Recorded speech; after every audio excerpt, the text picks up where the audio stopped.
numerous forces aimed at the Earth.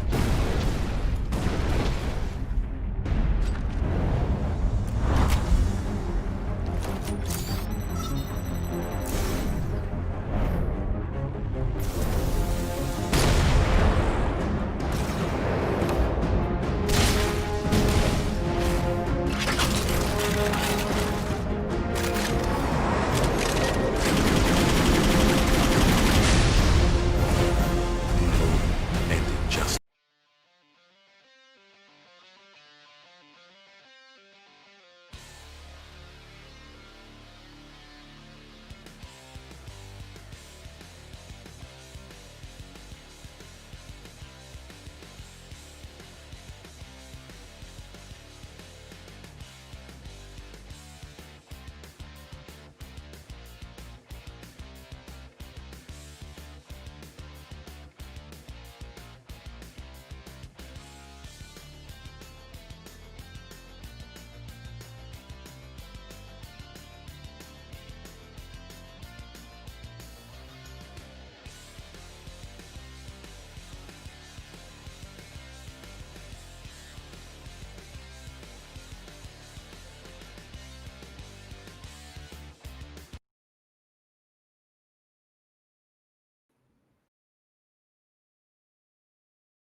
Hello, guys, and welcome to the semi-finals of the South Asia Championship League. We are in the second semi-finals between NA Vanguard from Sri Lanka and Deimos Force from Bangladesh. This is going to be a very exciting semi-finals, and the winner will go on to face Low 9 tonight at 6 p.m. IST. Joined with me today is my lovely co-caster CA. And CA, I think you have had casted enough right now that you definitely know both these teams. Talk to me a bit more about your expectations heading into the semi-final. Well, for me, it's gonna be the battle between a team who knows exactly what they want to do, which is NA Vanguard, and a team who seems to be struggling to find their identity in Deimos Force. So the one thing to point out though is Deimos Force didn't have two of their main players in the quarterfinals, which is Rusty Panda in the support position and Forest in the jungle position. And support jungle are like two of the main positions to be making calls and making plays. So I'm expecting Deimos Force to pick up the slack from quarterfinals because if they don't, Vanguard is just going to run over them. Yeah, I mean the stark contrast in how Vanguard played their the quarters versus how Demos Force played does let me think that I think Vanguard are definitely looking like slight favorites heading into the semifinals. And Nightmare has picked that Aphelios for himself. Aphelios did get a bunch of nerfs in the recent patch, but that does not deter Nightmare from picking that up. On the other hand, I feel that's going to be an Ash pickup. And the good news here is that they have gotten Forest back into their main lineup. Their main shot caller from the jungle is back in the semifinals. Up until now, they were playing Draxler in the jungle, and I feel like the communication with Forest is definitely going to be a lot different. So I am expecting a stronger DF to come out. But having said that, Vanguard are already there. They are a team that drafts like really strong team fighting compositions, late game sort of champions, and just does really well on that. And you can see the Trundle lock in already from Forest, and he's just like ready because he knows that Vanguard is going to pick some form of tank on their side because they always tend to do so. A preemptive Trundle pickup and an Ash pickup from Crixus. Yesterday we saw a brilliant performance from Ganja on that Ash, literally solo carrying game 3 in the fight against Exu Lancers as low 9, and now it's Crixus' turn to do something that he can. And on the other hand, Lawanka has picked up the Leona. What are your thoughts on the picks so far, Sierra? Yeah, it seems pretty standard, right? We know NA Vanguard is going to go for the beefy bodyguard composition to enable Nightmare. So the Trundle pickup is really nice. Also, from the last season of SACL, we know exactly how efficient Forest is on the Trundle with his pathing. So I'm really excited to see what impact he's able to make. But the Jarvan coming in, and this is okay, the Volibear makes perfect sense. This is like very classic Vanguard. Their entire comp is something we can predict from the start. With the most interesting change for me is last time they never showed us the Aphelios, and the 200 years champion comes in with the Aphelios. on Nightmare, even with the nerfs, I think this can be a full-on nightmare for Deimos Force. Yeah, Aphelios, like this guy plays way in Misfortune Aphelios. Like he's very comfortable on these really carry-based AD carries. And right here you can see Panda going for the Thresh, which I really like because that will give some survivability to his Ashe and also get him a chance to make roams. And Thresh is a soft counter to Leona, can dodge or can mitigate Leona's E with his own flay. So I like that pickup coming out.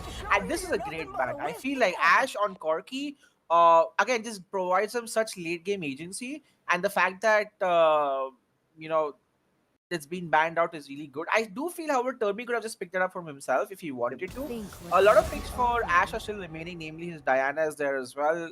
Galio, however, is being banned out, so I'm curious to see what Turmy ends up going for the top lane. And this also Savage, mind you, aka 9mm. So really, really talented laners on the side of DF, but their team communication rather is something that they need to fix on. So I'm looking forward to seeing what picks come out. But I'm liking the ban so far. See, definitely target towards Ash right here. Yeah, and I think given the Corki ban, it tells us that Deimos Force on the red side are going to go for a mid lane The counter mid pick. lane bans, four Wow. mid lane bans coming out in the second draft phase, and both Ash and Turmy like, oh my lord, y'all are trying to just take away my champion pool at this point. I'm not sure what will be left, but 9am definitely does play more champs than the ones Yeah, I'm listed expecting here. a top pickup here and then leave the counter pickup to mid lane It's a volleyball for Deimos Force. top though, more or less, or going to be the on. Interesting. So they are fighting back with their own team fighting composition. This, however, makes them again a twofold damage sort of composition because that means Dynamem has to go something with a lot of control mates or that. His Oriana's never mind, his Oriana's band is so many mid lane bans, my lord. This is actually going to be a tough game for Ooh. Dynamem. Yeah, Diana is a staple picker for Ash right here. He'll always pick whenever he has a chance, and I think, yeah, there you go. Like, confirms Oliver being tops here. Yeah. Yeah, but the Diana blind when we know Turmi has a humongous champion pool is really interesting. I want to see if Turmi was even like ready to answer this or like if the mid lane for Deimos Force in the sense that Diana is a champion that you can easily counter. She's a very feast or famine champion. If she's not able to get her lead really quickly, then she can fall off pretty fast. Cassidin, okay, I really I like that pickup. love this pickup right here. I forgot this Savage guy plays Casterden as well. You know what I mean? Like, and honestly, pretty decent into the Diana as well. You can just look to farm out melee versus melee once he gets level 6. It's the perfect late game insurance for this team. Late game, once it goes, Casterden can literally one shot of Helios. He can look to kill off Diana as well. Maybe takes a couple more ultimates to kill the Volibear. But this is the late game comp they needed, and both these teams do lack wave clear, if I'm really honest. But then again, I think they just want to get into each other's faces and try to kill each other off from the looks of it. Yeah, NA Vanguard are the ones on sort of a clock here because Kassadin will scale up to be a 1v9 beast. Like, he will not be able to be matched in a side lane after level 11. And once he gets, like, the blue buff with the completed two items, I'm assuming he's going to go for Rod of Ages and Archangels, like the tier item for the mages. So it's going to come down to whether or not NA Vanguard are able to ramp up the pace around like 8 to 10 minutes, fight near that first dragon and use the power of the Jorvin in the early game. Because same for the Trundle, like once the Trundle is able to steal the stats from either Leona or the Volibear, the Trundle is just gonna stand in front of Ash while on engages every single time. What do you feel though about the scaling for either comp? Because while the Cassidin is great for Deimos Force, we cannot forget Aphelios, right? Aphelios is an absolute monster with the Moonlight Vigil coming in with the Infernum gun late game. It can one shot pretty much the entire team, and if Cassidin is unable to kill Aphelios, then Aphelios can take over team fights. I feel definitely can, but I just feel like with the amount of CC that can come out from DF, it could be enough to deter the Philios.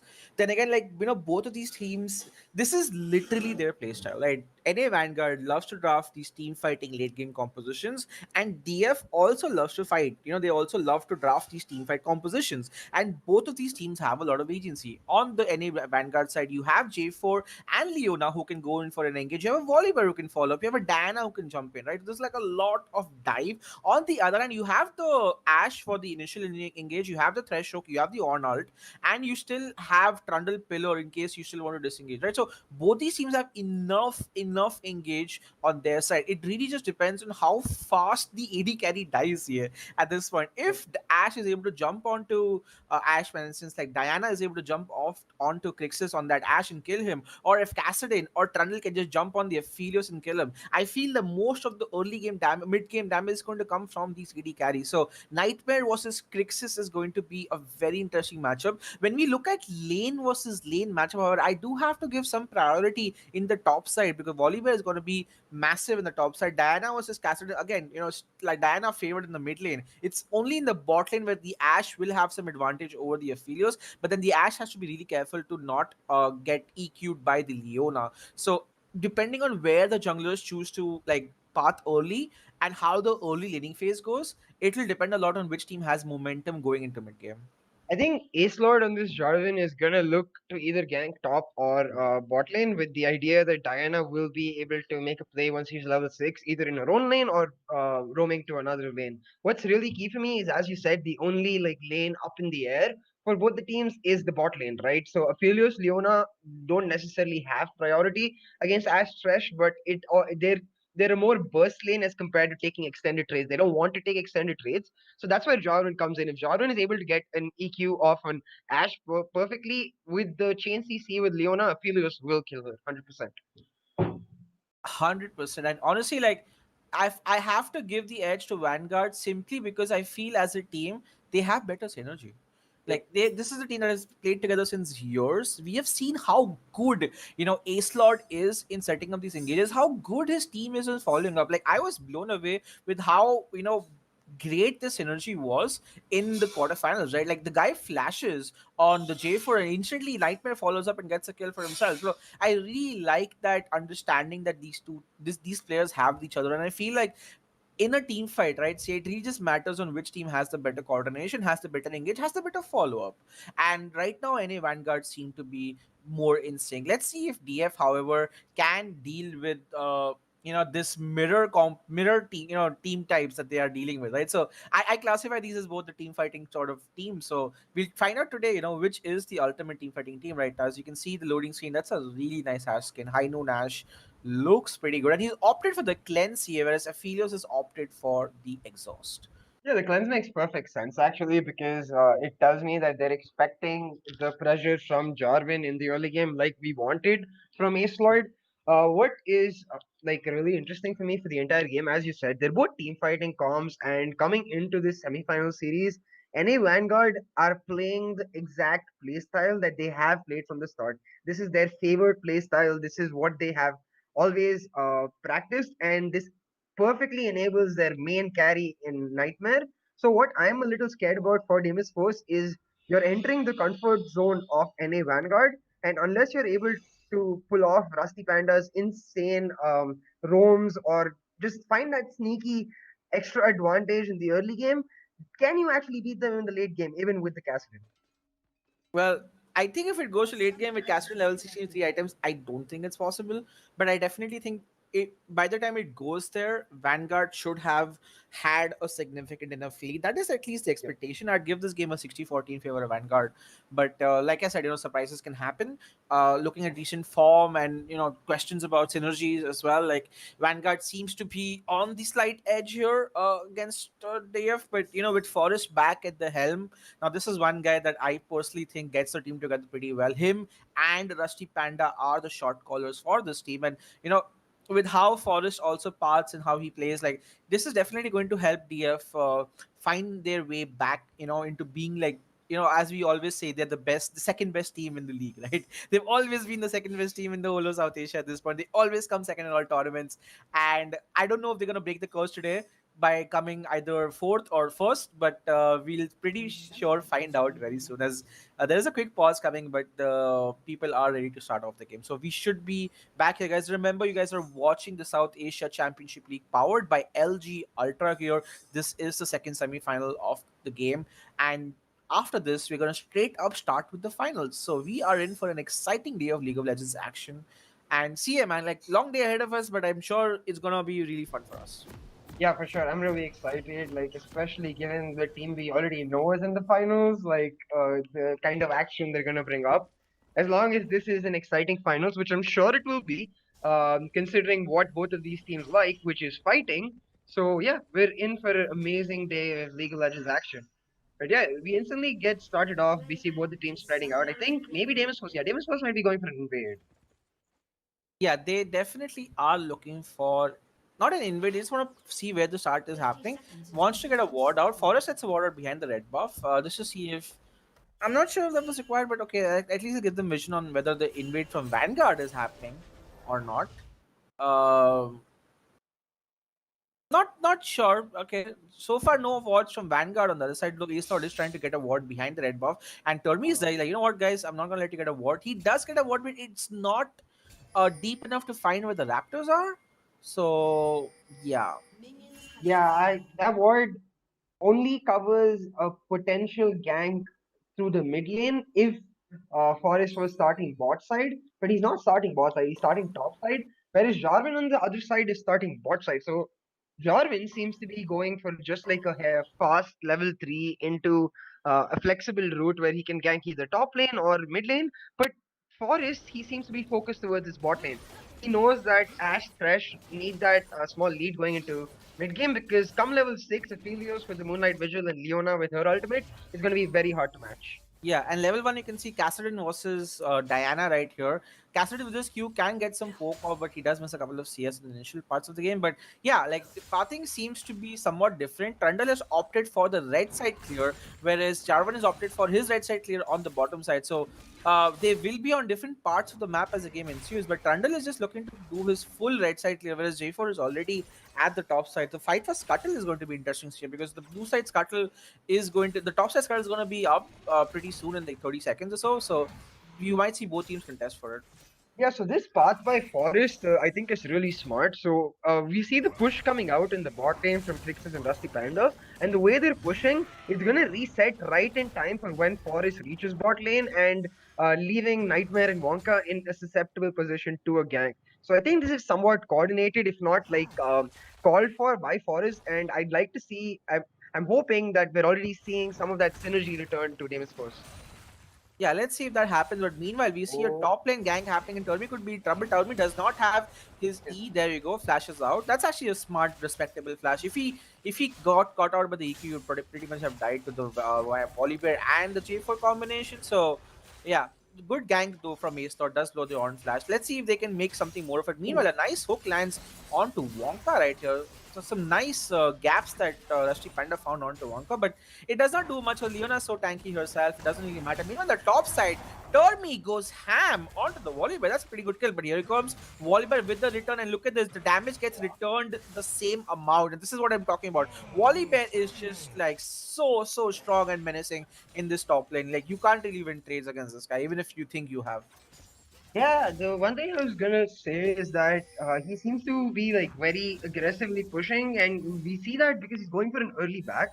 I'm really curious as to what he's gonna buy with the early back because the wave is not in the best of positions for Volibear to have backed. On obviously has that huge advantage. He's gonna sit at the tower and bang his blacksmith forge and make a couple items for himself, while Volibear has to go back. Yeah, Here and in the again, both the junglers seem to be counter jungling each other's raptors. It's kind of funny because it's like literally they're trying to mirror each other's paths at this point. They also have nearly equal CS, so they're just farming at the same level, it looks like. And yeah, that's just going to be a mid lane gank from both these teams. Now, 2v2, I do not know who wins, but that's another flash. This time it's Forest who blows the flash of his enemy mid counterpart. And both the junglers are having presence in the early games here, and that's good to see. But yeah, like, so far no kills, but the flash is definitely going out for both DF and Vanguard. Yeah, I want to see Ace Lord go back to the top lane, maybe even take Ash with him and affect the top lane because with the wave stacking up and a no flash on, you can definitely use Volibear's early damage to try and get first blood for yourself. Yeah, and What this is am like one of the things that I feel like bad about playing as a volley. Like, no matter how good you are, like, you can't freeze the lane. Like, he could have set up a perfect freeze right there, but he just did not was able to. Oh, this is a lot of damage. that Volibear's trying to put, but at the behest of losing his own wave. And On will just take his back. He is a little bit ahead in CS. He already had his Ruby Crystal bought from, being in lane itself, because that's his On things. But he can go back, finish his Bami Cinder, so that gives him a slight advantage in the tankiness department. Can he go and get a pink ward for himself? No, does not have any gold, sadly enough. So we'll go back. And yeah, like we said, Volibear just cannot freeze the wave on his side. So he has to. His only job right now is just to make sure the wave gets pushed back so he can get a reset. And by the looks of it, he should be able to do that. Yeah, I really want to see both the AD carry resetting now though, because Ash has enough money for her built Water Cutlass, and Philios has enough money for his BS sword. I'm assuming he's gonna go for Infinity Edge first. But with the dragon up, they really do need their items in to be able to fight near the river. Yeah, and this was an early dragon attempt from the Trundle. He's still going for it. Remember, he has a jungle item, but Leona has figured out that something is fishy. But you know what? They're like, doesn't matter, guys. I don't think anything's going to happen. And this is the first objective call from Forest. The Forest is pretty low. If someone does catch him, Ace just pass towards the dragon, which is what he's doing now. He could be in a lot of trouble. Not before he can get the dragon, smites it, and he should be okay. So small advantage going over DF, right? The really, really cheeky Baron coming out from Forest on that runway. Yeah, it was a Baron, Dragon, my bad, Dragon coming out from Forest, yeah. It was a bit delayed in terms of reactions by Vanguard. They knew it was happening, and the fact that their bot lane hadn't reset yet, I'm assuming is probably a big reason as to why they decided to just give it up. But that leaves them open for them to make level 6 plays. The Diana is level 6. Her ultimate, like their entire team has very good synergy with their ultimate, so they have to try to make a big play somewhere. Yeah, and I like that, there's a difference in both these teams right now. Jelly, you love to team fight. 6 minutes, you have not seen any team fight so far, but now that level 6 has been achieved on everyone, or at least on the top side of the map, right? It's going to be interesting. Ooh, that's a lot of damage.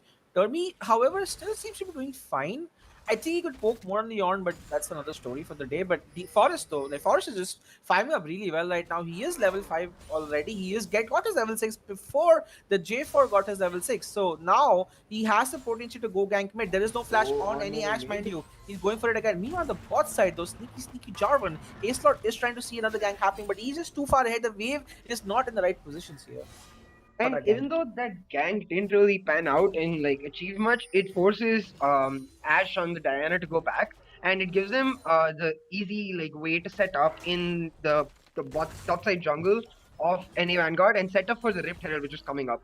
So Forest playing this really smart, and he's basically going objective to objective. Oh, this EQ face checks the Rusty Panda. Beautiful EQ, but the EQ from Leona lands as well. Oh my lord, how many EQs can you play, my friend? Apparently not enough. He does land a hook before he dies. Teleport, double teleport from NA Vanguard. Teleport from Ornn as well. We are in for the 5-5 T5, but Derby just gets deleted because Vanguard just got more teleports on their side. Castle is like, you know what, guys, I'm useless even if I teleport. I'm just gonna run away, and that's what he does right now. And suddenly, 2 kills go over to NA Vanguard, and they are on the boards here.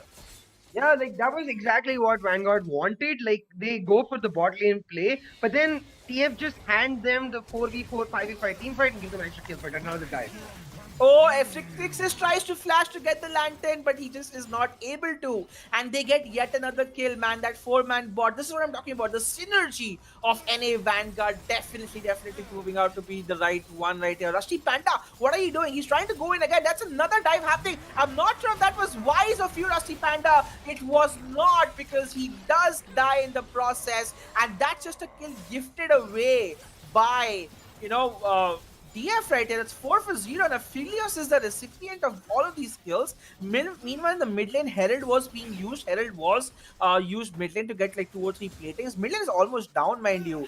And wow, it's a lot of team fights that we've seen just after people got level 6. Double teleport bot was kind of fun. Yeah, so I'm okay. Ult coming in from Crixus, he finds the Leona, but okay, nothing's gonna happen to that. I was just saying, I'm really disappointed in the fact, like I was saying at the start of this match, I think the issue with the way these comps are drafted is that Deimos Force are sort of playing into exactly what NA Vanguard want them to do. They want them to like group up in this one place and give them the easy team fights, the big Diana ultimates, the big Jarvan ultimates. What I would rather have seen Deimos Force do is use that Rift Herald with Forest and get the first turret. They almost got Yeah, it and down now in the this is mid going to lane. be in trouble again because Zhao Raven might just be able to 1v1 the On. On will have to run away. On will have to flash off if he's not smart enough. There is a flash on Raven as well. Raven wants this kill. Raven's going for this kill. Oh, the ultimate does get used, but Turnby outplays him and gets the solo kill. Oh, that was really well played right there. It was close. It was like bloodthirsty Zhao Raven right there, but Turnby is able to get a kill back for himself, and that was like, yeah, that was interesting. Yeah, that is Zhao Raven disrespecting the damage coming in from the on a little bit, and the fact that he ended up going for the dive with the flash. It was a bit overzealous, but yeah, I understand the reason why Zhao Raven is going for this place because the NA Vanguard are really feeling the tempo. Their Aphelios is 202 with the bounty. He has two components of his Infinity Edge, so his Infinity Edge is going to come in really, really quickly, and that power spike is going to be absolutely key to them getting multiple dragons and moving into the mid game because with the second Yeah, dragon coming up now. all of that has just given him like 800 gold lead right now, which he'll be very happy to take at this point.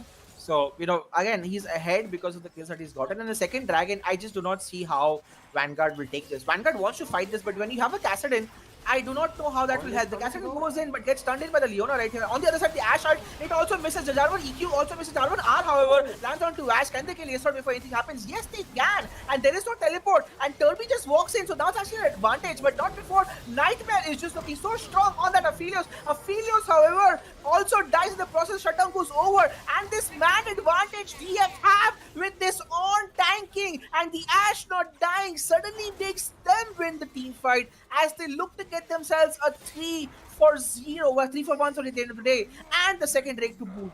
Wow, man, you would not expect DF to win this team fight, but just because they had Termi roam here before the Volibear could just turn the tides in their favor.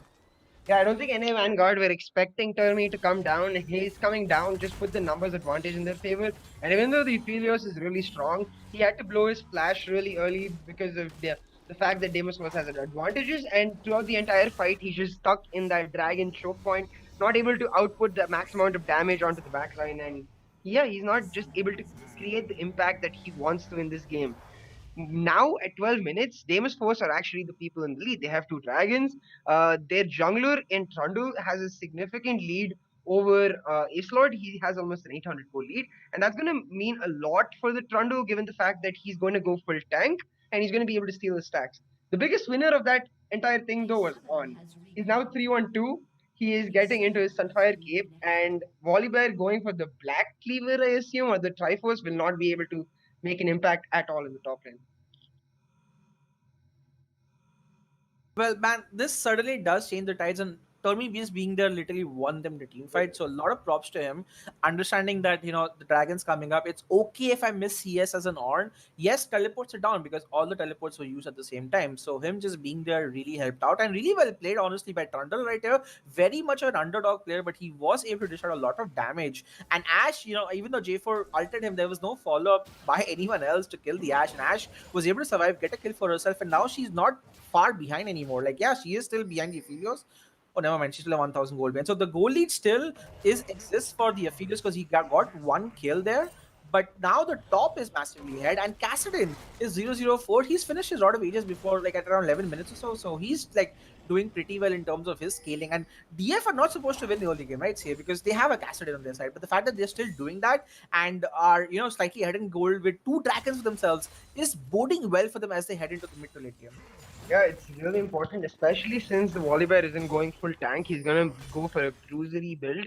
The fact that the Diana and the Kassadin are basically around the same goal, the same items, is actually really good for Deimos Force because the Diana wants to be like popping off, snowballing right now, whereas the Kassadin, he's just happy. He's like, look, I'm level 9 now. Once I get to level 11 and I get my second point into my ultimate, I'll actually start being a really big beast and be able to affect team fights a lot. But yeah, Termi's roam there, very similar to an ultimate we saw the other day, the last week from Dead Corporal on the cannon. Just that one key roam from the top lane, swinging the entire game. Yeah, and this is going to be interesting when we head into the mid game because the first tower is still not gone right now. The good thing is that Nightman has set up a very good freeze on his side, which will allow or force the Ash to walk up, and this is going to be problematic for him. Like, I feel as if though they need to pay some attention bot lane because your Ash is your primary source of AD damage, and if she's not able to get her items and if she falls behind the levels in CS, then it's going to be really hard for any Vanguard to win these fights in the mid game because Kassadin still cannot 1v3 at this point, right? He's still not that strong. He's still level 10 at this point. So he still, like Ash still needs some help. But the wave is finally pushing towards the Ash, so she should be able to get some farm back. But the 20 CS lead, along with the 2 kill lead, is really making a Filio setup for this game. He's finished Infinity Edge, and he's already 1,000 gold ahead of Yeah, the enemy. and with Flash and Ultimate up for Leona, the Diana already here, Ace Lord here. It looks like they're gonna go for first turret, and if anybody steps up, a tie. Yeah, the first turret fight is actually pretty close, but it's going to be won by any Vanguard over 3 auto attacks. And Tormi tried as he might to get this, was not able to get it. Meanwhile, in the mid lane, however, Cassidy should look to get the mid lane tower. So yes, they lose the first tower, but the mid lane tower goes on. See, that's important as well. Cassidy teleports. Okay, Cassidy teleports bot lane. On teleports bot lane. Volibear teleports bot lane. Where's the Diana teleport? It's a bit too late because by that time, Aphelios, the main power source, is dead. Here comes Leona. So Ward as well on the Leona gets the kill. Yes, you got the tower, but what did you lose? You lost 3 kills. And DF just seems on point right now, more in sync. The change of getting Forest back in this jungle after Draxus definitely seems to have a positive effect as this team has just gotten yet another team fight victory. And Ash, I'm not sure why he did not teleport right there, but definitely slow on the trigger button. Yeah, I think it's just like obviously we're not privy to the comms of Deimos Force. We don't know exactly what they're talking, but it seems pretty obvious here, given their changes, exactly how much their playstyle has changed. They're much more calmer than they were in the quarterfinals. Yes, they made a few small mistakes in the early game, but their objective control is on point. It's exactly what we expect from Deimos Force. So now they're moving towards the Rift Valley. Yeah, I don't know if DF want to fight here considering all the cooldowns are drawn and Diana still has the ult. That's going to be a bad call, Anshin. Forest does ultimate, but can he run away? Is the question you have to see. Here comes Trundle as well. Oh, the EQ lands. Flash from Termi will run away right here. Trying to bite off a bit more than they can chew at this point. And DF do pay for that mistake of theirs. The Herald goes down, and more importantly, the big shutdown from Trundle goes over to the Diana. So Diana gets on board as well. And this Herald could potentially be used mid lane to get the mid lane tower. Yeah, it was really important that the shutdown go over to Diana because she's gonna be like with the Jarvan, the main source of shutting down Crixus on this Ash. If the reason in the initial dragon fight, the second dragon fight, when Aesor jumped in with the Ash, but dive. Yeah, but we see another mid lane fight happening, and the flash from Ace has to be used because that was a very, very close comfort situation for him. But the dragon now being spawning in just like 7 seconds here, there's no J4 ult, there's no Diana ult anymore, there's no Volibear ult. On the other side, you do not have an Ashe ult, but you do have a Ornn ult coming really soon, and the Trundle ult is back up. So this could potentially mean that any Vanguard will have to secede their formation here because they cannot look to fight this third dragon. And Cloud Drake onto Kassadin. That sounds really fun, doesn't it? Yeah, Cloud Drake on Kassadin and on Trundle is so good because the amount of movement speed you get from just pressing R is absolutely insane. Right now, NA Vanguard just need to get as much gold as they can onto the Diana and the Furious because they will be needing to take a really key fight in 5 minutes when the Soul Point Dragon comes up. If they're able to win that fight, it actually looks really good for them because going into the mid game, while the Kassadin is looking really, really strong, this is the perfect time for them to like start snowballing. But yeah, it's looking really bad for NA Vanguard because their Volibear, who's going for the Triforce, is nowhere close to this On, who is about to finish his Iceborne Gauntlet. Yeah, like the Volibear pickup was not utilized to the maximum. I would say, like the fact that he died solo trying to dive the Ornn, and the fact that like couple of things is not work out for him is definitely not boding well for Zhao Raven. And Termi, we have seen Termi play Ornn in the mid lane. He's no stranger to playing Ornn at all, right? Like, and the fact that he can roam at the right time for his right moves is really good for him. And this Kassadin, the silent 005, 0 kills for this guy, but he's scaling, he's chilling, he's level 12. He sadly just got his tier like very late in the game, but he probably prioritized out of ages for tankiness right here. He should get in the next 7 to 8 minutes, should be able to finish his tier stacks and should get level 15, 16 by this point. And then you could say that Vanguard are then going to be really, really in trouble. What Vanguard need to do to get back in this game is find more picks. They need to find the right engages. They need to find Ash again. They got him initially when they dove him right there, but after that, Ash or Crixus has just not died. And they need to make sure that they're able to catch one or two people out and then look to completely take over team fights. Because if they allow DF to play the scaling game, they will not win. It's very hard for them to win when you have a Kassadin scaling the way he does, and especially with 3 Drakes down. The next Drake is going to be the Cloud Drake. Cloud Soul on Kassadin is going to be monstrous. Trundle is already building a Knight, has already built a Night Swap for survivability for his Ash. He is tanky enough to be a very strong frontline. Termi has finished his Iceborne Gauntlet. In a couple of levels, both of his items will get super upgraded right here. He's not even worried about the Diana at this point, not even itemizing any MR items so far. Will possibly look to do so post this game. And late game scaling with the on items as well. See, like we forgot about that for a second. On item scaling, Kassadin scaling. It's looking really hard for Vanguard to reply for all of these things. Once as later the game goes. Yeah, by the time the Soul Point Dragon comes up, I think On will have his upgrades in his items. Oh, Yeah, that's the thing, right? Like, I feel like even when they try to get a catch on the Cassidy, he's just like, oops, free R, free dash, free dash. Every 3 seconds he'll have a free dash, and he's on the way at this point. And um, underrated pickup, I have to say, people don't really expect the Cassidy to pick that often. And in a lane where he can survive and he's not punished early, which honestly he wasn't. He has the highest CS in the game right now. 172 CS at 19 minutes is like around 8.5, 9, 8.5, 9 CS a minute. So that's actually really, really well played by the castle. And now he can just be alone in the bot lane and he can just look to farm up, but he's choosing to go mid. And DF are looking for what looks like a Baron control game. I'm not sure if they want to do Baron. Potentially should not at this point, but let's see what their plans are. I think the idea is to try and get any Vanguard into this narrow area where you can get multiple knockups using Yon ult, where the Cassian is much more favored getting his ult AoE damage. I don't think they're going to do the Baron necessarily. I think they're just going to try to bait around it. The old bait and switch is the plan, but DF is like, you know what, guys, Diana's bot. Let's just force her teleport out, maybe see what we can do. And Vanguard are just like, confused at this point. They should sense that, hey, 4 people are missing, they might be at Baron, let's do something. And their spidey sense is finally triggering, and here they're trying to rotate. But will it be too late here? Because look at this, Baron's already 6 HP down. Oh, they see it now, they want to go in. Here comes Wally, here comes J4. We're in for a massive team fight. The flare lands, the on ult lands, the team fight lands. My lord, J4 gets obliterated at this point. So does the volleyball. Flash from Grixis, a beautiful stun there. He will survive as well. NA Ash will be the fourth person to die. That's another crazy teamfight victory right here. The bait was real. They returned, and very well played there by the whole of DF. They are looking like a different beast today in this game. Yeah, and that's exactly what we wanted to see from them, right? We wanted to see them pick up the slack and play the way we're expecting them to play when we hear the name Deimos first. We see the proper play come out from him. The synergy is present in the fact that as soon as any Vanguard reaches there, the entire team turned together with Termi initiating. Now they're going to be able to finish off this Baron, and in 15 seconds when Dragon comes up, they'll take the reset, go to Dragon, get the soul point. Yep, and 2 kills goes over to the Kassadin. So he gets on board as well, as if he ever needed those kills in the first place, right? He picks himself a Sheen, finishes his Archangel staff right there.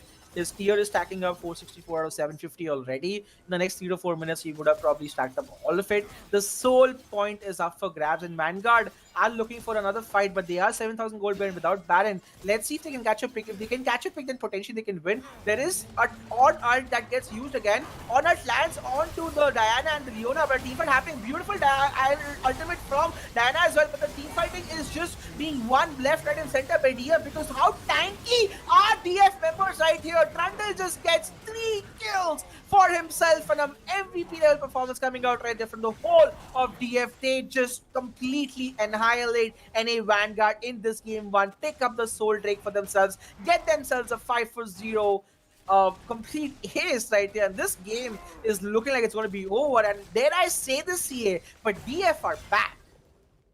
Yeah, I mean, I hope you don't jinx them, Rishi, but I certainly hope that we're right and they're back.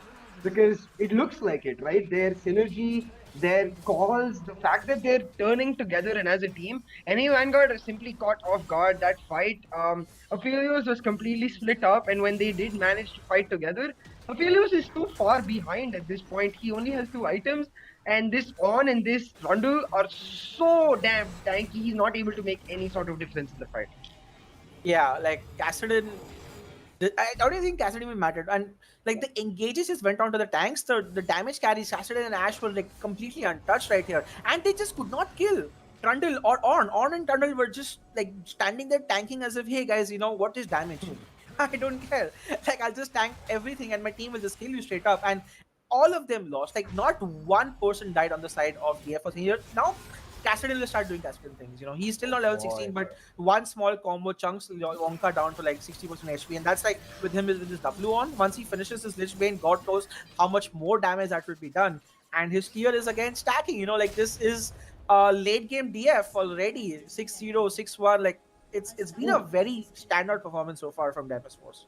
So I was expecting Lich Bane 2 Bishi, but Iceborne Gauntlet coming out for 9 of them. Oh, And that's a okay. really interesting pickup because while Lich Bane will ensure that he one shots like whoever he chooses to go on, this just makes sure he's never gonna die. Like ever.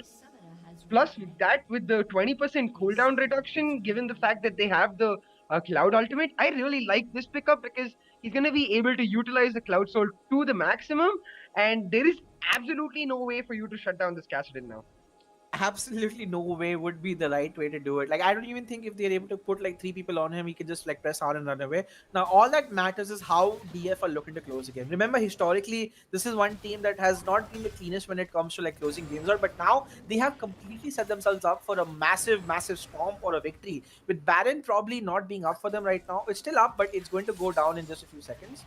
And let's see how they're able to make the most of this power play that they have. If they can get the inhibitor tower, then yes, they will have successfully penetrated the inhibitors, and then they could look to potentially end the game right here. But the next couple of minutes will definitely will give us an idea of how good DF are at closing out games.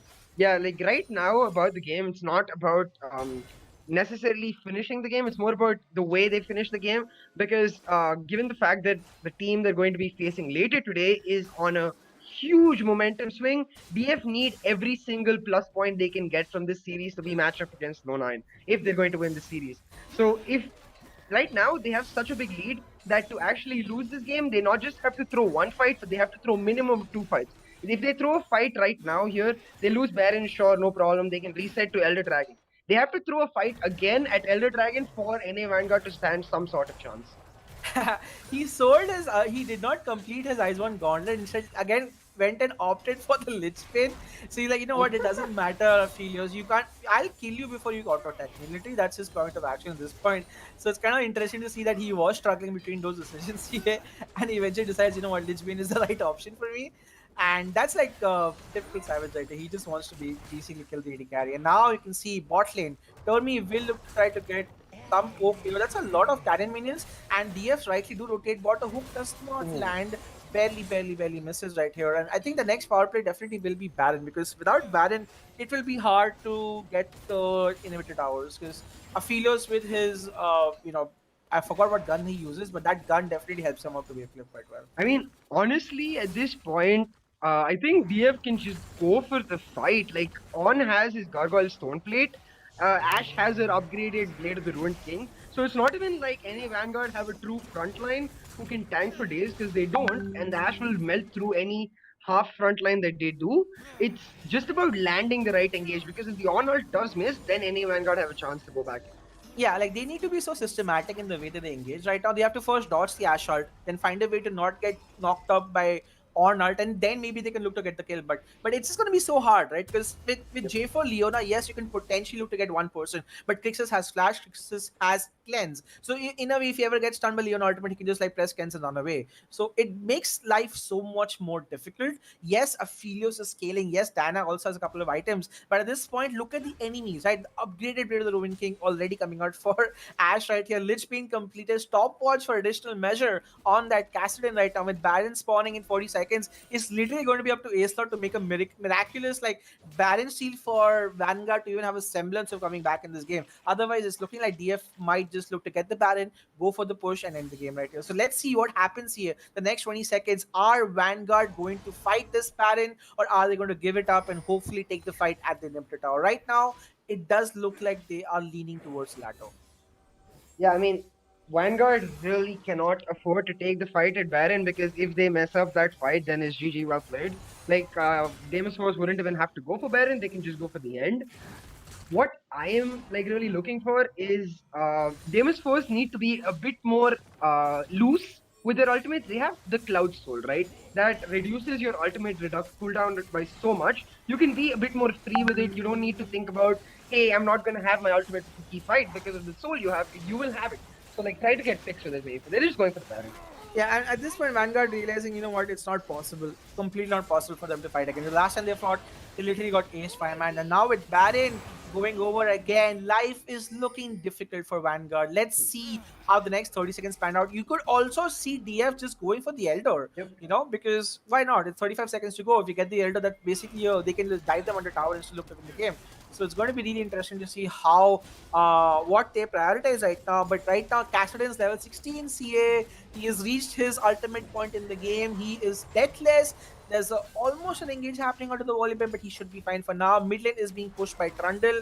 They definitely are looking to just take the inhibitors, not go for the Elder, which is a call that I think makes sense because they have momentum right now. Why spend another half an hour? And Savage just goes for the turret, then just goes for the volleyball. He flashes for the volleyball. The volleyball ults out, but still dies. And here comes J4. J4 ults. Kassadin is online, my friends. Welcome to late game Kassadin is what we call this game. One shots the Aphelios, but Aphelios gets the kill back. Savage being a little too ahead. Turmy gets fountain dived and too much damage on the fountain. DS could potentially just be fighting a little too deep, but it doesn't matter because they are still getting the kills. That's going to be a 3-for-1 with Kassadin dying. He tried to kill the Aphelios, but Nightmare like, you know what, I'm not going to have this. But doesn't matter. 30 minutes, a dominating performance coming out from Deimos Force as they will take game 1 in this best of 3 series here. Yeah, really, really well played by Deimos Force. They got a bit overzealous at the end, but they're just so fed, it really doesn't matter. You cannot kill that on the 6-1-12 with the Thorn Mail and the Gargoyle Stone Plate with 2 upgraded items. Really well played by Deimos Force. Any Vanguard, they really have to like figure out exactly what their game plan is against this Deimos Force with Forest, because Forest knows exactly how he wants his team to play and he's going to be able to guide them to victory. Yeah, a very dominating performance coming out right there from Deimos Force. But this is a best of 3 series, so NA Vanguard do have a chance to come back in this series. They can go back to the drawing board, figure out their picks and bans. But if you look at the damage charts this game, Kassadin, Ash, even Ornn has so much damage this game. He's the third highest damage user in the side of DF. So really strong performance. And Tommy played really, really well. The whole of DF as a whole played like a well-oiled unit in this year.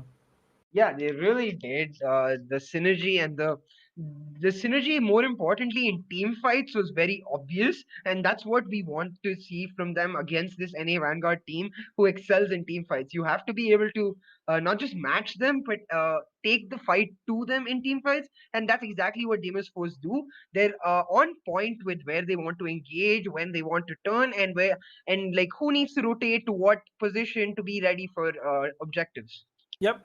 All right, guys, do not go anywhere. Game 2 will be starting in a few minutes. We're going to take a very, very short break and then we'll be back soon. See you guys. Numerous forces aimed at the Earth.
monitor.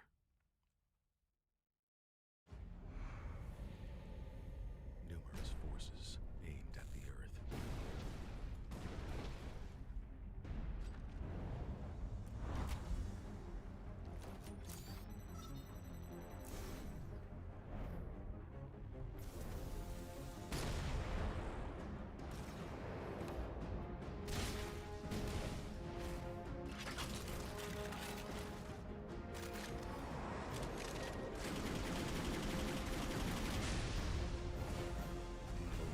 And injustice.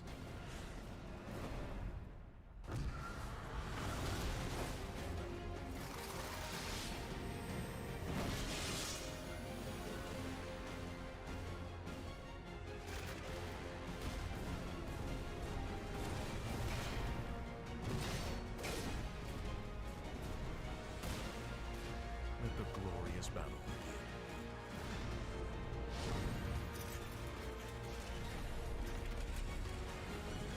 Geared up for victory.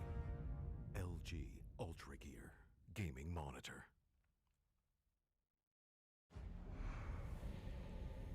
Numerous forces aimed at the Earth.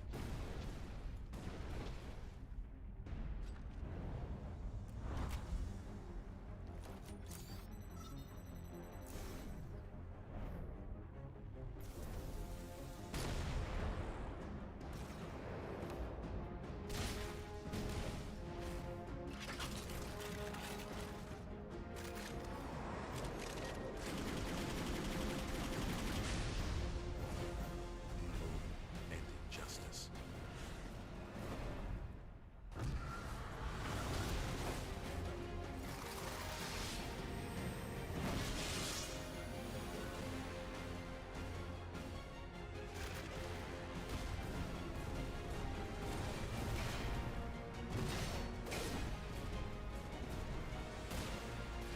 Let the glorious battle begin.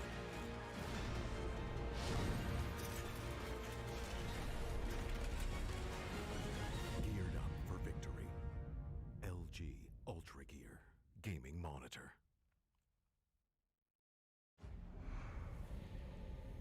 Numerous forces aimed at the Earth.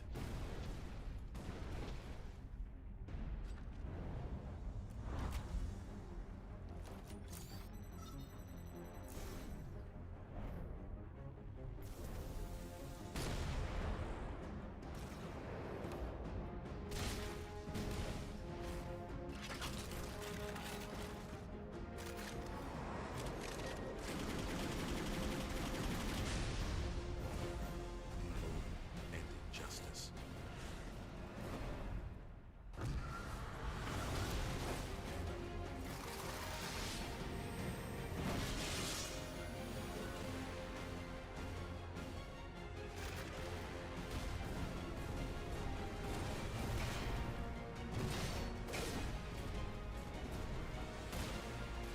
Let the glorious battle begin.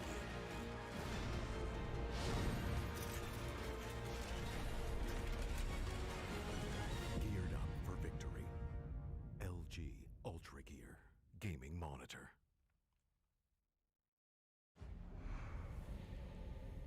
Numerous forces aimed at the Earth.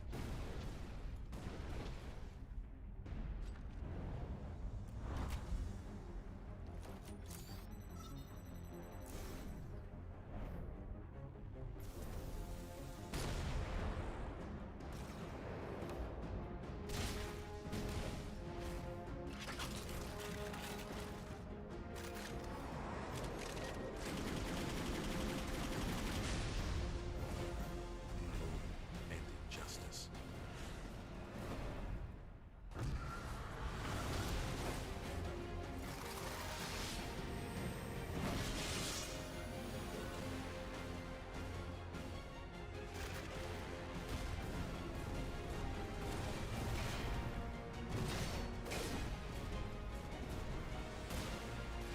Let the glorious battle begin.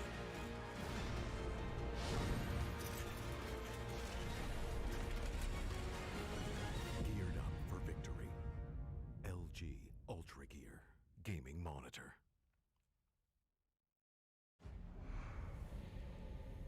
Numerous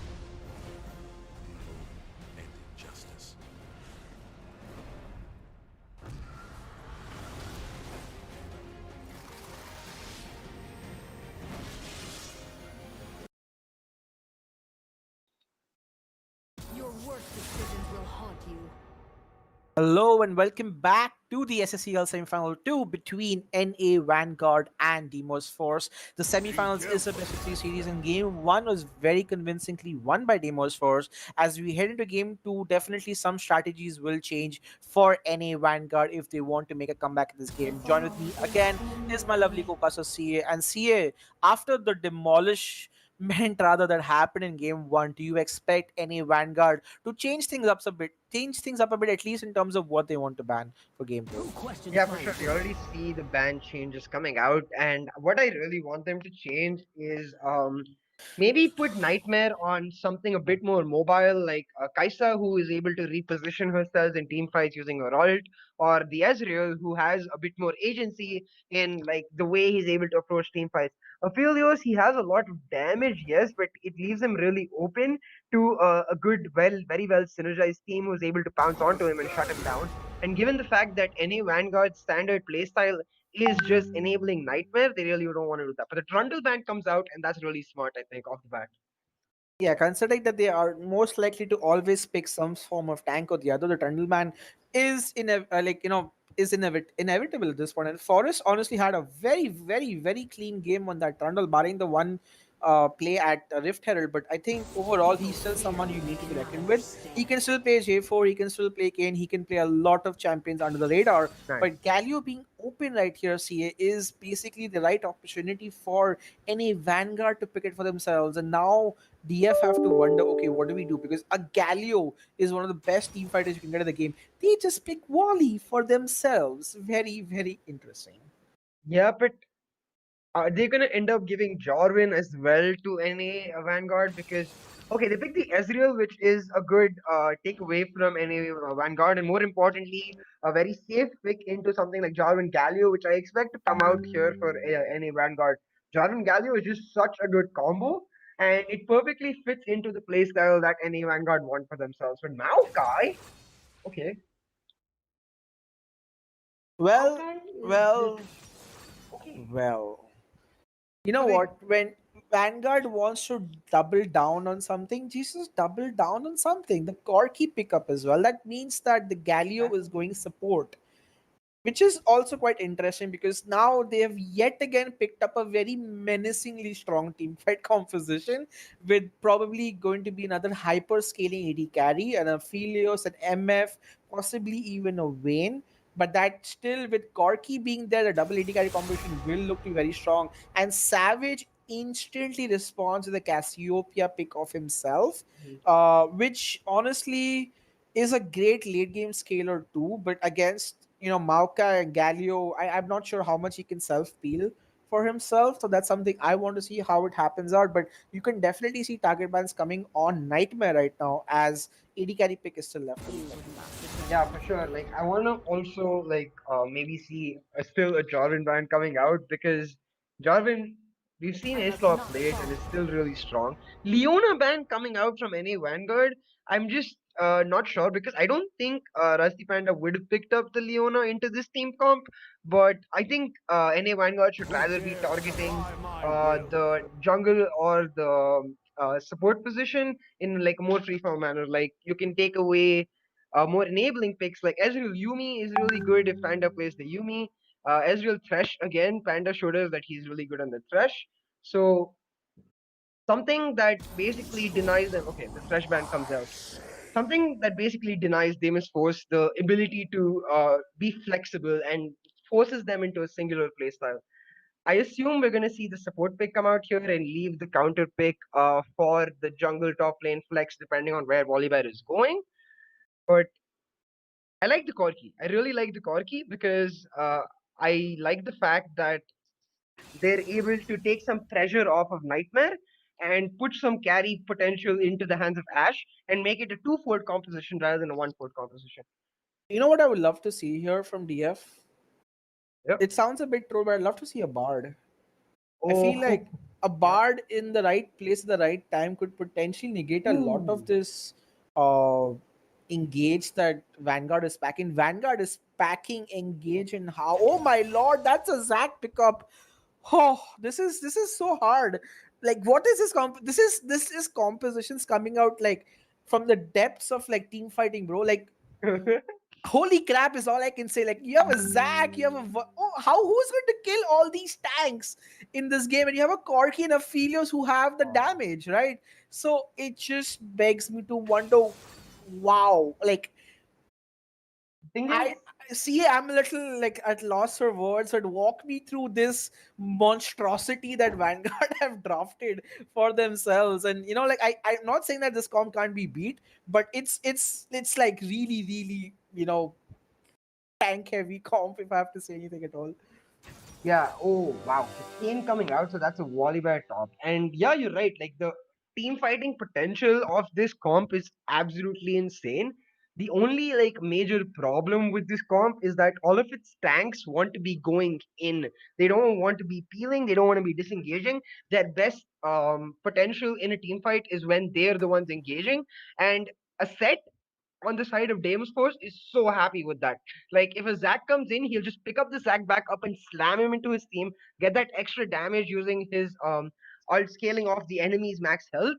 And the Kane, I think, is a perfect pickup to round off Deimos Force's comp because Rask is looking so damn good into NA Vanguard's composition. Yep, and that basically does confirm that it's going to be set support and Volibear top. So Turby is going to opt for that Volibear pickup, and this is going to be really, really interesting to see how Vanguard will try to play this fights and how actually it'll end up going. A Galio alt, like there has to be so much disengage, right? But if you catch the right person, like if the Zac jumps on to the Cassiopeia followed by a Galio alt, how is that Cassiopeia surviving? I have absolutely no idea. I'm really curious to see how a 9mm or Savage rather is going to play this team fight, because it really rests on his shoulders. Like he brings the entirety of AP damage on his team. Yeah, maybe some from Volibear, but like mostly it's going to be the Cassiopeia. And if he dies in any of these team fights, if he gets caught out by the Maokai, Zac, Galio, like even once, then I feel like DF's comp will just blatantly lose out. But and later this game goes, I feel like with Corky's infinite scale, not infinite, but Corky's insane scaling as well as the Aphelios, like I still give them the edge. The late game also seems to be going in favor, but I think in the mid game, while the tanks are trying to get tanky, if any of the Ezreal or the Cassiopeia get ahead, then they can look to get the mid game. And I like the Kane pickup as well. I completely agree with you. I think he's going to have a huge potential to be able to not die in these team fights, because there won't just be enough damage to kill him. Like tanks, at least, he'll be having a great time in the front line. He can really, really get his form super quickly. All he has to do is gank the bot lane or the top lane, if he wants to, for the Galio or for or if he can go and have skirmish in the jungle as well, that's worth it for him, right? So I'm curious to see how this plays out. I really like the set pickup, however. I think that will do really well into the Galio if he's able to dish out a lot of damage. So a lot of great things in terms of lane potential for all of DF. I think that they have significantly better laners in every department. So if they're able to get some leads perhaps and get a lead going, then it's going to be up to them to get a stronger mid games here. Yeah, for sure. And like you're right, NA Vanguard do become this monstrous like two sphere composition into very late game. But just like how you say, if this Cassiopeia is caught out even a little bit, Deimos Force are looking in trouble. If this Cassiopeia gets away, then the entire of NA Vanguard's composition does start crumbling because Cassiopeia with like a Leandris will start melting through tanks so damn fast. I'm looking forward to this game. I feel like Vanguard just have taken out their strongest or the most, craziest composition, their playbook, and like, what, guys, this is it. This is time. When their backs in the corner, they have to win 2 games. This is the time for them to pull out stuff like this.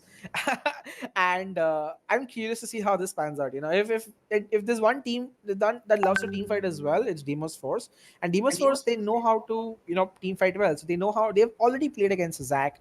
Draxler used to play. They already play Galio a lot, so they know how to play against those champions as well. And it really begs to differ how the bot lane fights will now pan out. With the Galio being there, I can't help but feel like they just have more CC to deal with, and it really is going to be up to Ezreal and 9mm on that Cassiopeia to make dividends for Deimos Force as we are heading into game, guys. You guys are watching the South Asia Championship League powered by LG UltraGear. This is game 2 of the second semi-final between Deimos Force and Vanguard. The score stands in favor of Deimos Force right now in 1-0, but game 2 might just look to be a bit different because of how Vanguard have drafted. As we head into the loading screens here, do you see anything that catches your attention in terms of keystones? I see the set keystone. What is it called? The prototype uh, keystone coming out, and I really like that.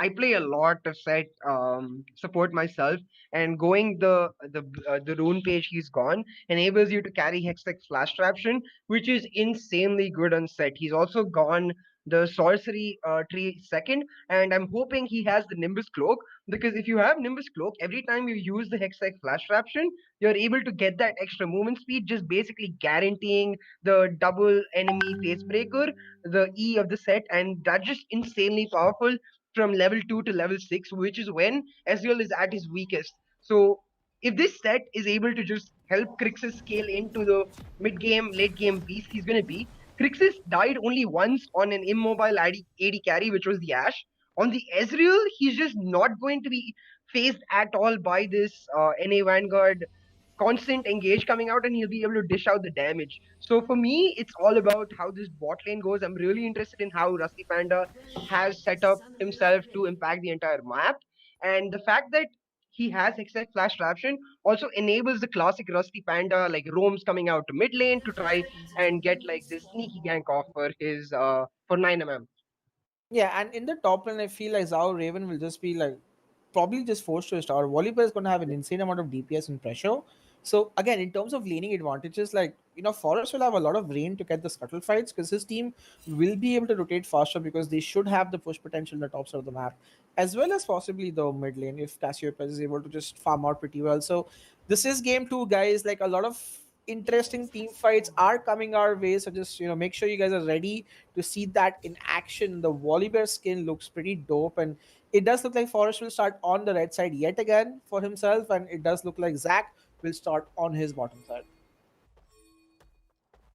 Yeah, for sure. Like this Zac starting on the bot lane makes a lot of sense because Volibear will be naturally pushing in the early levels. We see the Kane starting off on the red side. He's also getting a leash, which will help him a lot.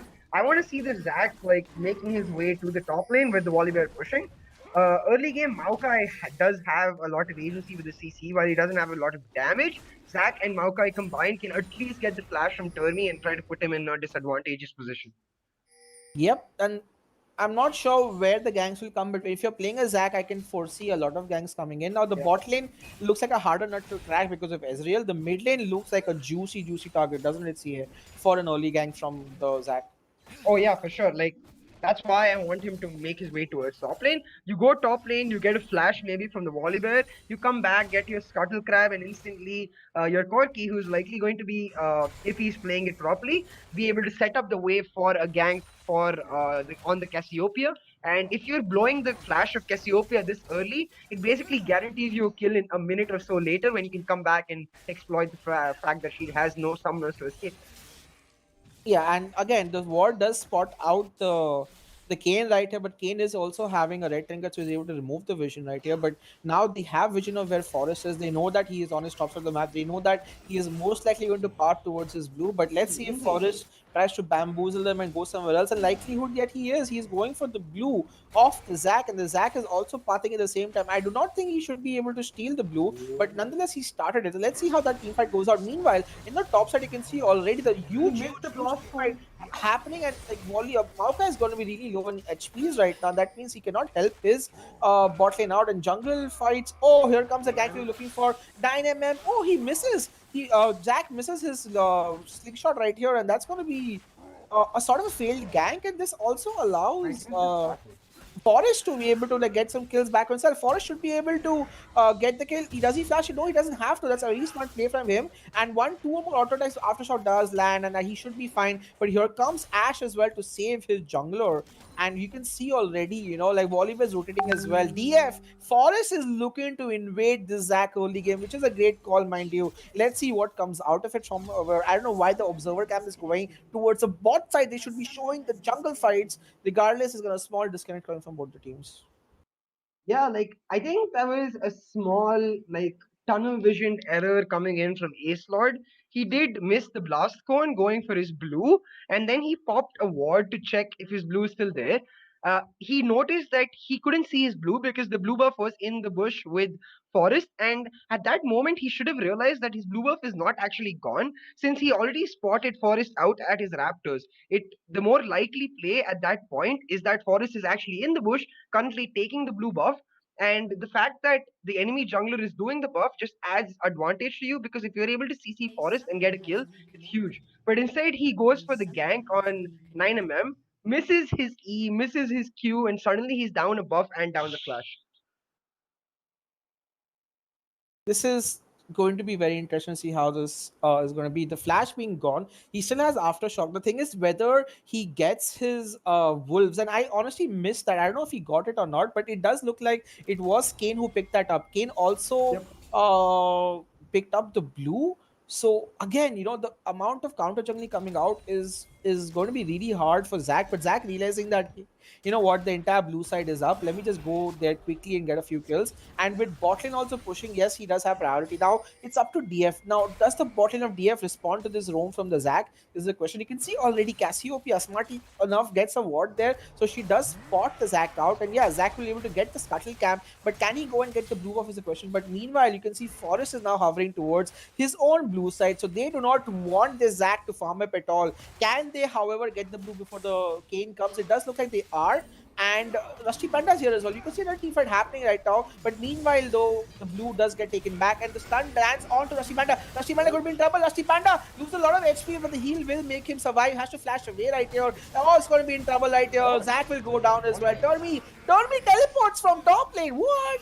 And he gets. Does he get the kill? No, it's going to be the Kane who gets the kill right here. So teleport from Turmy just to making sure that his jungler does not fall behind. Now that's some level of dedication coming from him right there. Yeah, for sure. Like that also shows the synergy of Deimos was coming in. They realized that this invade coming in from NA Vanguard is extremely important for NA Vanguard, given the fact that this Zac is starting to fall really far behind the Kane. And the fact that the Kane actually gets the kill on a Zac, that's a lot of red stacks. If he's able to get another kill or an assist on a melee champion, that will be basically guaranteeing him his Rust coming in. And here we see another invade. Okay, the smite goes over, but oh, Forest is in trouble right now. Forest is in major trouble. Forest, where will you run? Everywhere you run, there's a person from Vanguard waiting to kill you right here. Yes, he gets the jungle from the Zac right here, but he does gift a kill to the Gorky right there. So not exactly worth on that play right here. And again, just trying to be tad bit too aggressive, I would say, and this also means that Vanguard will get the first dragon of the game. So Vanguard get the momentum swing back on their side with some mistakes from DF right there. Yeah, that was a bit overzealous, and then a small mechanical mistake where he failed his Q to go over the Krugs wall, had to blow his flash, therefore he didn't have the flash to get away. But yeah, he shouldn't be there. He should take the advantage and went back earlier. But it's okay. Uh, Forest and Deimos Force just need to basically try to go back to the setting board because they're still ahead in gold. While NA Vanguard did get back some tempo with the help of the dragon, NA Vanguard are still on a clock here to try and make some plays because if the Rast does come in a bit earlier than necessary, it could throw NA Vanguard's late game plans into chaos with the mid game power of the Rast. Yeah, and he is, since he fought a lot already, he's going to be very close to getting his form. Maybe in a couple of minutes, he will have gotten it. So that's actually really good for him. And you can see again, they want to get this Zac because they know that his passive is down. They know his flash is down. This is the perfect opportunity for them to make a play. And right, they're going for the Wolves, but he's not there. They're going for the Gromp. And yep, there they see him. Here comes Volibear as well. 3-man fight happening. Flash from the Volibear. The kill goes over to Turmy right here. And this Zac is just not allowed to play League of Legends. The tower gets disabled right here, and another kill. 9mm is the one who gets the recipient of that beautiful place coming out from Turmy right here. They get 2 kills for themselves, they get the jungle for themselves, and Forest just is taking over everything in this game. And do you notice like how well synchronized they are? The fact that Turney was able to make it right exactly on time to get the flash. The fact that Rusty Panda had already started moving from the bot lane to back his team up in case any answer did come in from NA Vanguard. He's also able to pick up some free CS for himself. Deimos Force just look on point, completely synchronized with exactly what plays they want to make. The Kane managed to get 2 assists on both melee champions. I think he might be ready to transform into Rust, if not like very, very close. Yeah, he should be very close, I think, or maybe he's already there. I'm not sure. Not No, there yet. not there yet, but Very close. he should be quite close towards getting it. But man, oh man, oh man, man! Like the fact that Cassiopeia gets a kill is honestly great for the Cass because then she can start her scaling as well. And with Volibear getting another kill for himself, now he's in a great spot. He's going to build the Black Cleaver because he knows the amount of tanks on the side of any Vanguard. Meanwhile, the bot side has been awfully silent this game. For once, we are seeing the jungle being invaded, so there's no double teleport coming on the bot side anymore. It's just simply, like Zac being in a world of trouble. He's level 5 to level 6 of the Kane. The Kane can potentially look to make another play happen right now, or he can just potentially look to just be in the jungle of the Zac. Acelot is 5.5 level, and he's entirely one level above. That's how far ahead for. He's one level ahead in terms of the XP advantage from that Zac. But the Zac Yeah. should be able to get some of it back with the camps that he's getting right now. Yeah, so for NA Vanguard, the extremely important factor right here is to just try to stabilize as much. But TP coming in bot lane. Oh, that TP is not the best one for whatever reason. They tried to make a fight happen, it just did not work, and they didn't even go that ham onto the set and said, it's like, okay, you know what, thank you very much, I'll be fine. And again, he gets counter jungled. Wally or Maokai uses a teleport for Not that allows Volibear to get like maybe at least 2 platings at the minimum right here on the top side. And again, these teleport plays or Vanguard seems to be the team right now that does not seem to be in sync here. Yeah, and I just remember the name of the set rune page. It's called Omnistone. And yeah, like you see the Nimbus Cloak speed coming out too. They're trying to catch someone out in the bot lane. Yeah, they With are that trying to speed, catch what's happening in the top lane is Zac just uses ultimate to look to potentially get the Volibear. And now Maokai is here as well, but you guys are 2 tanks into a Conqueror Volibear. Do you really think you can win the team fight? No, you cannot. And Zac ult, the first Zac ult is pretty much useless. Like, if yes, I'm just being bluntly honest right here, it had no effect at all. And you could potentially see another team fight happening, I'm not sure. But with Forest also just trying to ramp up even further, Zac has honestly done a good job in trying to catch up. He did farm up quite a bit in the last couple of minutes, and he is like now very close in terms of levels to the Kane. So, kudos on Acelot to catching back up on EXP again. Catch up mechanics definitely helping him out right there.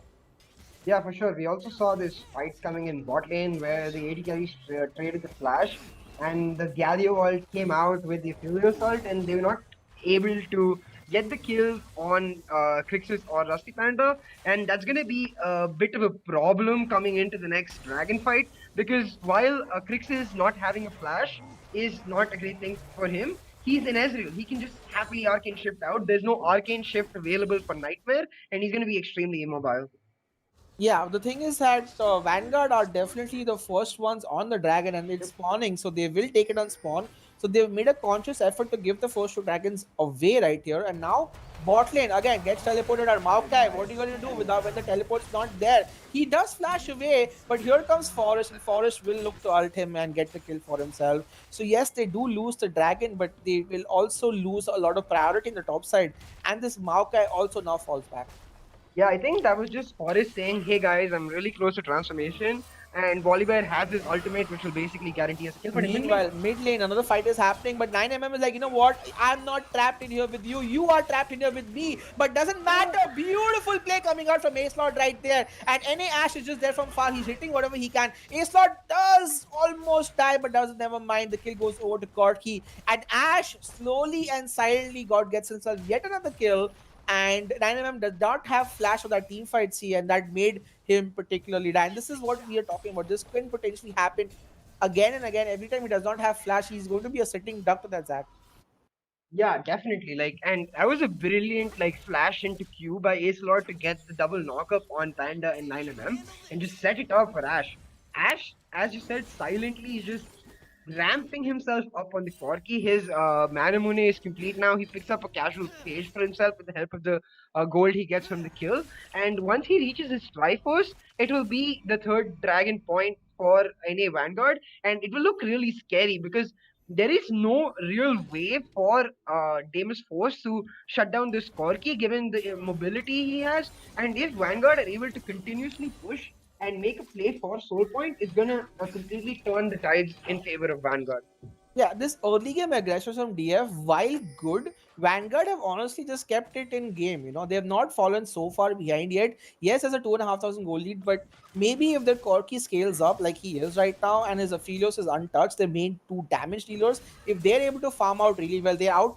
They're honestly having higher gold than their opponents at this point. So as long as they're just doing their jobs, Vanguard will take that because they already have two dragons, right? So they should not be panicking at this point. They should be happy in a way, like, okay, we're not that far behind, but the only concern is in the top lane. This Volley Bear, man, if he becomes this unkillable monstrosity, oh, here comes Zac, and Zac, here comes Galio as well. Beautiful CC chain right here. They land the taunt and the kill goes over to the Aphelios. Best possible outcome, but on the top side as well, Volley Bear lands his ult, solos the Maokai yet again. And honestly, this is still worth for Vanguard because they get the Ezreal and they get 2 to 3 platings in the bottom of the map. So, really well played by them. Here comes a teleport from the Volibear to dissuade the tower from being taken. And meanwhile, the top side, Kane just puts the Herald, and you know what? I want full EXP. I'm going to be your guy. This is his playstyle, honestly. Whenever Forest plays Kane, he wants all the gold, all the kills to himself. Oh, here comes Zac for another damage, and here is going to be Volibear being in trouble. Volibear does not have ult. Shutdown goes over, albeit to the Galio, but that's still an important shutdown going over. DF make another mistake, did not realize that the whole of Vanguard is sitting bot lane, and this could potentially be the bot lane tower going down for them.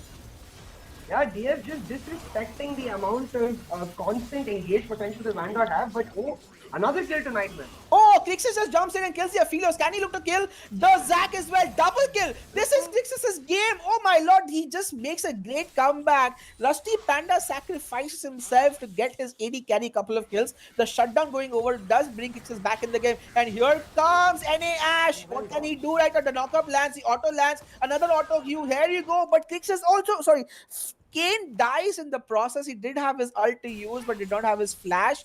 I reckon that's still not the worst outcome for the Corki, who picks up yet another kill for himself. He finishes his Sheen. He's so close to his 2 item power spikes here. Yeah, for sure. And I was gonna say the fact that the soul this game is gonna be an Ocean Soul is absolutely humongous for NA Vanguard. If they're actually able to get the Ocean Soul, then this Zac, this Maokai, even this Galio to a certain extent will be unkillable by Deimos Force entirely. So for them, even though that entire bot lane, top lane trade ended up being even, it's not a bad thing because they're getting extra gold onto their carries. Right? Nightmare is able to finish off his Infinity Edge. The Corki is able to get the Sheen in. He's very close to getting his Triforce. And the Corki is just starting to look like a really, really strong late game machine. Yeah, the damage dealers of Vanguard are actually equal or ahead in gold of the enemy damage dealers, right? And that's the most important thing. As long as Corki and Aphelios do not fall terribly behind right now, they will take any sort of fights that can come. Yes, the biggest gold lead right now is between Volibear and Maokai. So Volibear, Termi will have to make really big plays in this next team fight if they want to have a chance to win. Remember that everyone's ultimate is up, guys. This is going to be a crazy fight. The flash difference is important. Corki does not have flash. So Corki could be a potential difficulty in this game. He also does not have package in this current team fight. Oh, he does have package. Never mind then.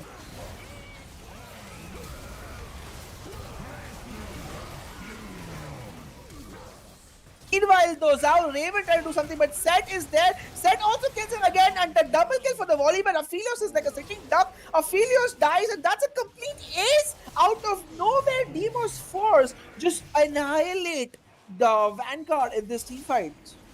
So the problem with that entire team fight was that given the amount of engaged NA Vanguard have, they're supposed to be the ones taking the fight to the enemy team. They're supposed to be the ones dictating exactly where the fight happens. Instead, they all just group into this tiny area near the dragon and end up getting collapsed entirely on by Deimos Force. The Ezreal on Crixus, he's just having a fun time auto-attacking, ulting, even getting so much damage from behind. And 9mm wasn't at all endangered in that fight. And as we talked about before, that's what any Vanguard want to be doing. They need to shut down this Cassiopeia, otherwise she'll start melting through the tanks.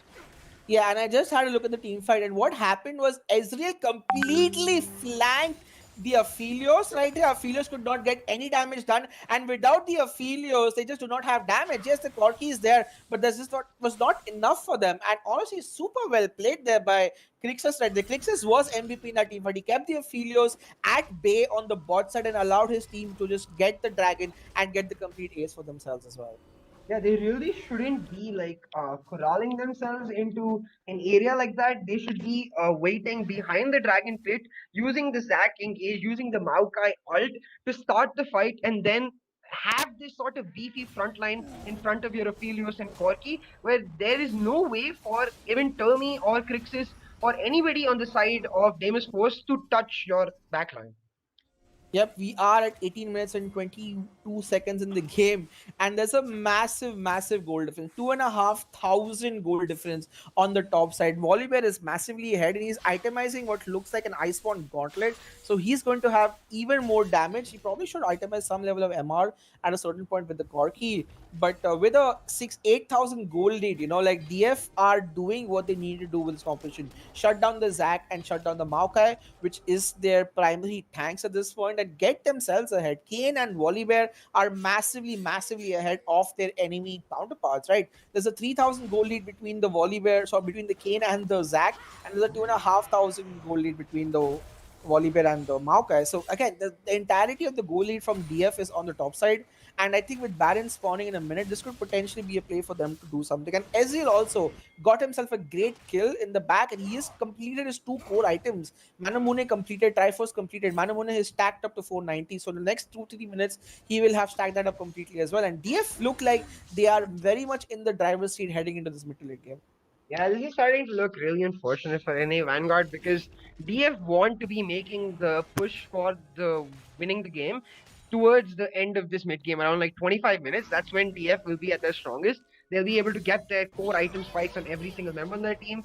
The Cassiopeia already has the Rylai's, and Oh, the jump is onto the Volibear. Volibear uses flash, and when you have that summoner spell Nimbus Cloak, you just run away from flashes. Meanwhile, Zac gets caught out. That's a nice Galio ultimate and Taunt, but Taunt is on. Oh, Taunt is never on cooldown. Mine was Cassio ult to dissuade. Some engage is happening, but this is not a fight that DF want to take. But never mind. Here comes Godlike Kicks as AD carry. Gets himself a double kill for the Kane, and Ezreal should be able to pick that up. Never mind. Yes, he is able to. And Kane dives, and it's another ace. When you thought that they were actually going to lose the team fight CA, they just make another ace. 2 aces in a row for Deimos Source, and with Baron spawning, that's going to be Baron going to them as well. What a dominating series performance coming out from Deimos Source today.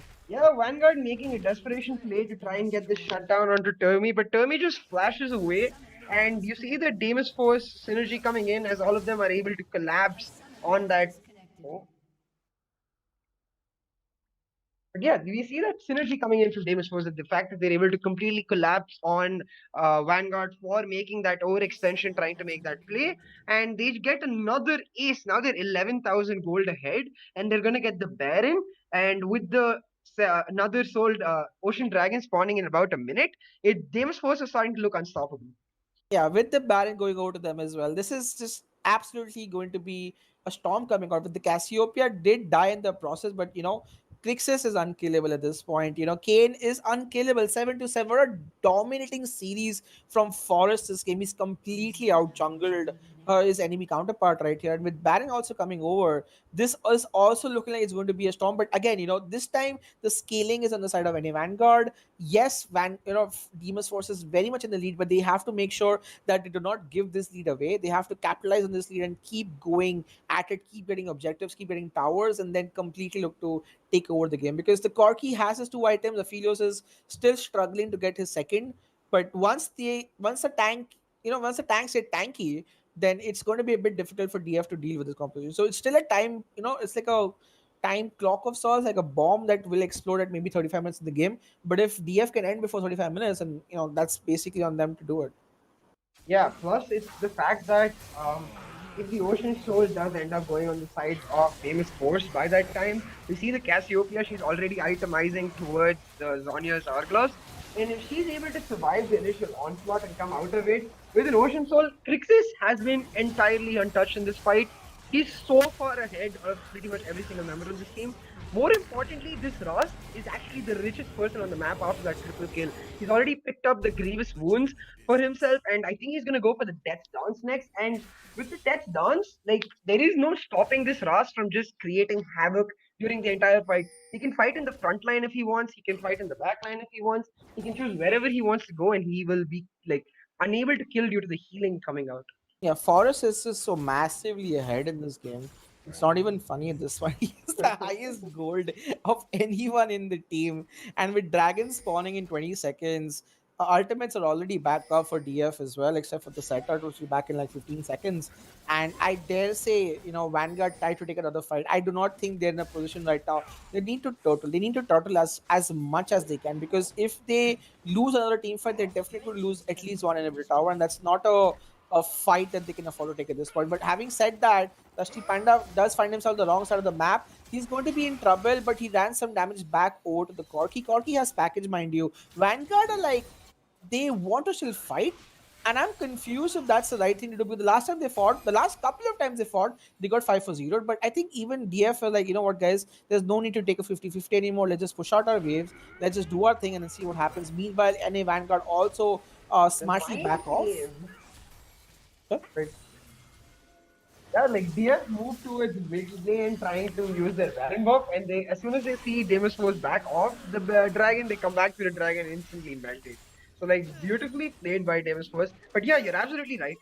NA Vanguard, they just need to turtle now. They need like 3 items on their Aphelios, maybe another rapid fire cannon on the Corki, and then they can start thinking about what to do. The fact that they got the first 2 dragons in this game does give them a lot of time to fight at the next, like 2 dragons after this, which is about 10 minutes in. So they definitely have the time to turtle. The question is, will they be able to hold on? Yeah, Ice One completed. I think he's going for a Witsend next. I'm not sure what this Madman Turby is building on their fields, but meanwhile, in the mid lane tower will look to go down. Meanwhile, Cassiopeia has already pushed top line. So it's a 1-3-1 push happening, and now Volibear is going to be in trouble. Volibear very smartly uses his ultimate to back off right here, and the set will take a lot of HPs for his trouble, but they should look to get the bot lane tower in the process as well. Maokai being down definitely helps. Yeah, really well played by Zhao Raven on the Maokai. He does have to blow his ult, but like this for Vanguard is simply like how little can you lose on this Baron play? If they're not able to break into your base, you're very happy, because as long as you're able to get these waves continuously onto your AD carries, which is the Corki and the Aphelios, you're able to get that gold onto them. Aphelios finishing his Runans. He just needs one more item, and they just need one of them really needs to get some grievous wounds, because they have no grievous wounds on their side, and they need the grievous wounds Corki to kill has this. it, I think, but yeah, probably need the Yeah, Phyllis to he's get it just as got it. well. Yeah, they just need a bit more like in terms of agency to be able to kill this Kane and the Volibear, because as we discussed before, most of the goal lead is on the Kane and Volibear, and Ezreal, while he's really strong, is not going to be able to output the same amount of DPS as compared to the Aphelios and the Corki. So all they need to do is fight front to back, while Deimos Force are under the pressure of that ticking time bomb you said. If they're not able to close out fast enough, we see the death dance coming in for Forest, so that'll be huge. But if Demon's Force aren't able to close out enough or get the soul at least, they're going to start looking like they're in trouble. Forrest is so far ahead. He's like 2000 gold ahead of his own teammates at this point. Finished dead stance, man. This guy can literally 1v3 at this point. He is so massively ahead and so tanky with that Rast form of his. With Baron spawning in 2 minutes, I think DF are looking to wait for that next objective on this year, because right now I don't know if they can just look to siege and win unless they have Baron. Yeah, but they have to try to wait around Baron, because just getting Baron, as we just saw, like DF had Baron about half a minute or a minute ago, and NA Vanguard do have really good wave clear in terms of the Aphelios and the Corki, and they're just able to hold on. They didn't actually lose any of their base. They just lost like 1 dragon and about 2-3 turrets during the Baron power play, and another Baron power play, while will likely break into their base, it won't cost them as much as it needs to cost them for this Corki and Aphelios to not get further. So Deimos Force really need to look to get a fight, because slowly and steadily Vanguard are getting the goal they want onto their carries. And the jungler is like not even 2 items completed, and like the Forest are like 3.5 done. He's just so massively ahead right now. And even I'm not sure what Volibear is trying to go. He went for a Giants belt and then he went for a Rico bow, which is kind of funny. This could potentially be a couple of auto attacks on the other side. Oh, Forest could be in Oh, trouble right Forest. here. Forest has to ult. Can he survive this? He does ult. Oh my lord, the team fight is massive. Galliard being used. Set is inside. Set is standing. Set will die, but not before Volibear uses ultimate to disable the tower. And the fight is happening inside Vanguard's tower. And Vanguard is still the one who's losing. Can they get the Ash? Yes, they do get Ash, and they get a 3 for 0. The double AD carries are down, CA, and they don't need Baron to end the game. They just need a Volibear who can disable turrets. That's all they ever needed, CA. And but did you see how much damage Forest took and then ended up healing during that fight? That Ras form with the Death Dance coming in absolutely clutch. Deimos Force don't actually engage on themselves. They're just like, hey, job baited. We'll put Forest into the middle. You attack him, and then we'll just get that re-engage. And GG, well played. 2-0 to Yeah, Deimos Force. I mean, this was a great performance, and DF are looking crisp as hell as they win the semi-finals against NA Vanguard and have cemented their place onto the finals, where they will be playing against Low 9 for all glories here. What a wonderful series from DF. Definitely looking supremely in form. Yeah, for sure. And that is really important for them going into the finals because the team they're facing off is not just supremely informed. The team they're facing off beat Exolance's Esports. Exolance's Esports was the team who in the last season of SACL 3 over Deimos Force in the final. Deimos Force were out for revenge in this season. They get to beat the team who already beat the team they want to beat, and they need the confidence going into the final. The fact that they're able to get this 2-0 stomp in such an emphatic fashion just proves to them that they're ready to maybe step off that second place position and try to get the first place for themselves. Yep, and you can see already the damage being dealt. Wally Bear, Kane, Ezreal, everyone from DF doing an insane amounts of damage. Mauka is surprisingly on the other side also did quite a amount of damage as well, as did the Aphelios. And there's a valiant effort from Vanguard, but it is going to be Deimos Force who have clutched victory in the semifinals. Well, that's it for this semifinal, guys. Thank you for tuning in. We'll be back with the finals at 6 p.m. So make sure you guys are ready to see the cracking game between Low 9 and Deimos Force. We will see you guys then.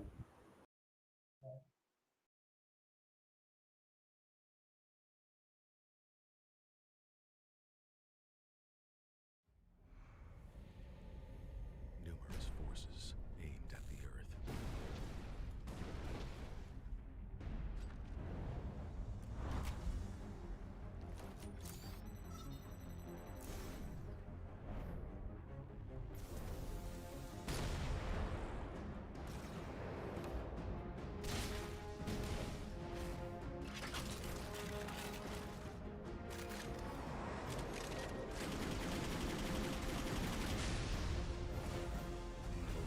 And injustice.